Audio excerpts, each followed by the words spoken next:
আসসালামু আলাইকুম প্রিয় এইচএসসি পরীক্ষার্থী 2025। তোমাদের জন্য একটা দুঃসংবাদ রয়েছে। দেখো, প্রতিটা ব্যাচের সাথেই এক একটা অন্যায় হয় বা শিক্ষা বোর্ড থেকে এক একটা চাপ সৃষ্টি করা হয়। যেমনটা তোমাদের এসএসসি যারা দিয়েছে এবছর তাদের সাথে হয়েছে, তোমরা দেখছো প্রথম থেকেই সেম প্রসেসটা তোমাদের সাথেও হচ্ছে। আজকের ভিডিওতে বিস্তারিত জানিয়ে দিব তোমাদেরকে শিক্ষা মন্ত্রণালয় থেকে তোমাদের উপর কি চাপ আছে। শিক্ষার্থীরা, টার্গেট ইউনিভার্সিটি 25 চ্যানেলটি সর্বদা শিক্ষা সংক্রান্ত সকল তথ্য প্রোভাইড করে, তাই চ্যানেলটিতে যদি তুমি নতুন হয়ে থাকো অবশ্যই সাবস্ক্রাইব করে পাশে থাকা বেল আইকনটি বাজিয়ে রেখে আমাদের সাথেই থাকো। দেখো, গতকালকে ইত্তেফাকের একটা নিউজে এই শিক্ষা বোর্ডের একজন কর্মকর্তা বলেছেন যে এবছর এইচএসসিতে কোনো সহানুভূতির নম্বর দেওয়া হবে না। দেখো, যেরকমটা শিক্ষা উপদেষ্টা এসএসসির সময় বলে দিয়েছে যে তোমাদের জন্য কোনো গ্রেস মার্ক দেওয়া হবে না বা গ্রেস পদ্ধতি উঠিয়ে নেওয়া হয়েছে, এরকম একটা বার্তা তোমাদেরকে দিয়েছিল, মানে এসএসসি যারা দিয়েছে তাদেরকে। সেম ভাবে আবার তোমাদেরকেও অন্যভাবে কথাটাকে একটু ঘুরিয়ে পেঁচিয়ে বলছে যে কোনো সহানুভূতির নম্বর দেওয়া হবে না। আসলে এটা কেন? দেখো, সহানুভূতির নম্বর বা গ্রেস মার্কটা কি? সেটা হচ্ছে শিক্ষক যখন তোমাকে দেখবে যে তুমি 29 বা 30 পেয়েছো, মানে 2 বা 3-এর জন্য ফেল করতেছো তুমি, তখন শিক্ষক চাইলে তোমাকে ওই 2-3 নম্বর বাড়িয়ে দিতে পারে। কিন্তু এই নম্বরটা আবার তোমাকে যে শিক্ষক মন মতো দিয়ে দিয়েছে বিষয়টা এরকম না।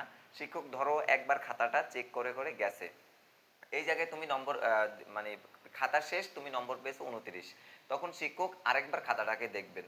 আরেকবার দেখার পরে দেখবে যে কোথাও ধরো একটা সৃজনশীল প্রশ্ন লেখছো, সেখানে শিক্ষক তোমাকে 1 নম্বর দিয়েছে, ধরো ঘ নাম্বার যেটা 4 মার্ক, সেখানে 1 নম্বর দিয়েছে তোমাকে। তো শিক্ষক যখন দেখবে তুমি 29 পেয়েছো, তোমাকে পাস করানোর জন্য আরো 4 নম্বরের প্রয়োজন, তাহলে এখানে শিক্ষক 1 কেটে একটু বাড়িয়ে দেয়, 2 বা 3 দিতে পারে বা দেয়। এটা হচ্ছে গ্রেস মার্ক। মানে দিন শেষে, মানে ওই পেজটা শেষে তোমাকে 33 ধরিয়ে দেওয়া হচ্ছে এর লক্ষ্য। তো এই গ্রেস মার্কের কারণে অনেক শিক্ষার্থী 78 79 পেয়ে 1 নম্বরের জন্য এই প্লাস মিস হয়ে যায়। তো এই শিক্ষকরা গ্রেস নম্বরের মাধ্যমে 1 নম্বর ধরিয়ে দেয়, 80 পেয়ে যায়। এরপর আবার অনেকে 2টা পত্র মিলে, যেমন বাংলা প্রথম পত্র দ্বিতীয় পত্র মিলিয়ে তুমি যদি 160 নম্বর পাও তাহলে তুমি এ প্লাস। তো ধরো তুমি 154 পেয়েছো বা 156 পেয়েছো, তখন 156 পাইলে বাকি যে 4 নম্বর আছে, এই 4 নম্বর শিক্ষক আবার তোমার খাতাটাকে দেখে 4 নম্বর বাড়িয়ে দেয়, মানে তোমাকে প্লাসটা ধরিয়ে দেয়। এই হচ্ছে গ্রেস মার্ক। তো এই গ্রেস মার্ক এসএসসির কাউকে দেয় না, এবং এর জন্যই কিন্তু অনেক শিক্ষার্থী ফেল করছে। প্রায় 6 লাখেরও বেশি শিক্ষার্থী ফেল করছে, তোমরা দেখছো। ঠিক একই কাজ আবার তোমাদের সাথে হচ্ছে, বলে দিয়েছে সহানুভূতির কোনো নম্বর দিবে না।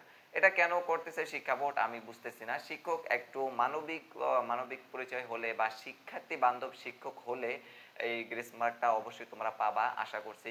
তোমাদের খাতা যাদের কাছে গেছে অবশ্যই তারা অধিক মূল্যবোধওয়ালা শিক্ষক। এরপরে হচ্ছে শিক্ষকরা সর্বদাই শিক্ষার্থীদের কল্যাণ চায়, ভালো চায়। আশা করি কোনো শিক্ষকের উপর যদি এরকম চাপও থাকে, যেহেতু বোর্ড থেকে বলে দিয়েছে কোনো সহানুভূতির নম্বর দিবে না, এখন শিক্ষক যদি তোমার খাতা দেখে তোমাকে 2-4 মার্ক বাড়িয়ে দেয় বা দেওয়া যায় যৌক্তিক কারণে যদি তোমাকে বাড়িয়ে দেয়, সেটা তো আর ওই শিক্ষা বোর্ড দেখলো না বা শিক্ষা বোর্ড চেক করলো না যে কেন দিয়েছেন, তাই না? তো শিক্ষকরা অবশ্যই যদি তোমাদের কল্যাণার্থে কাজ করে থাকে, পেপারকে ভালোভাবে মূল্যায়ন করে থাকে, তাহলে তোমরা এই গ্রেস নম্বর দিবে না এটা শুনে কোনো চিন্তিত হয়েও না। যদিও এটা তোমাদের জন্য দুঃসংবাদ যে বোর্ড থেকে বলে দিয়েছে গ্রেস নম্বর না দেওয়ার জন্য, তবে শিক্ষকরা চাইলে দিতে পারবেন, শিক্ষকদের সেই ক্ষমতা আছে। শিক্ষকরা এখন পর্যন্ত তোমাদের খাতা দেখছেন, আগামী হয়তো আর 5-6 দিন দেখবেন, এরপরে কিন্তু বোর্ডে খাতা পাঠিয়ে দিবে। পাঠিয়ে দেওয়ার পরে আবার বোর্ডে 3-4 দিন পর্যন্ত রিচেক করা হয়। এরপর ধারণা করা হচ্ছে, শিক্ষা বোর্ডের এক কর্মকর্তা বলেছে যে আগামী 13ই অক্টোবর তোমাদের রেজাল্টটা দিবে। তবে দেখা যাক শেষ পর্যন্ত কি হয়। তোমাদেরকে খাতা যেহেতু অধিকাংশ দেখা শেষ, এরপরে বলছে সহানুভূতির নম্বর দেওয়া হবে না। তবে আশা করছি এই বছর প্রায় অধিকাংশ শিক্ষার্থী পাস করবা বা পাশের হারটা একটু বেশি থাকবে, যদি কোনো দুর্ঘটনা না ঘটে এসএসসির মতো। যেমনটা এসএসসিতেও আমাদের ধারণা ছিল যে অনেক শিক্ষার্থী, বেশিরভাগ শিক্ষার্থী পাস করবে, তবে ফেল করার একটা মাত্র কারণ ছিল, সেটা হচ্ছে গ্রেস নম্বর না দেওয়া।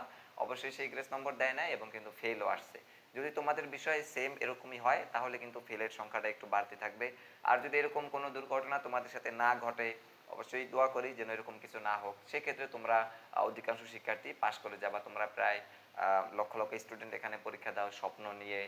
সামনে তোমাদের এখন বর্তমানে এডমিশনের প্রস্তুতি নিচ্ছ তোমরা, সামনে ভর্তি পরীক্ষা দিবা, কিন্তু রেজাল্ট যদি খারাপ হয় তাহলে কিন্তু সব কিছু শেষ।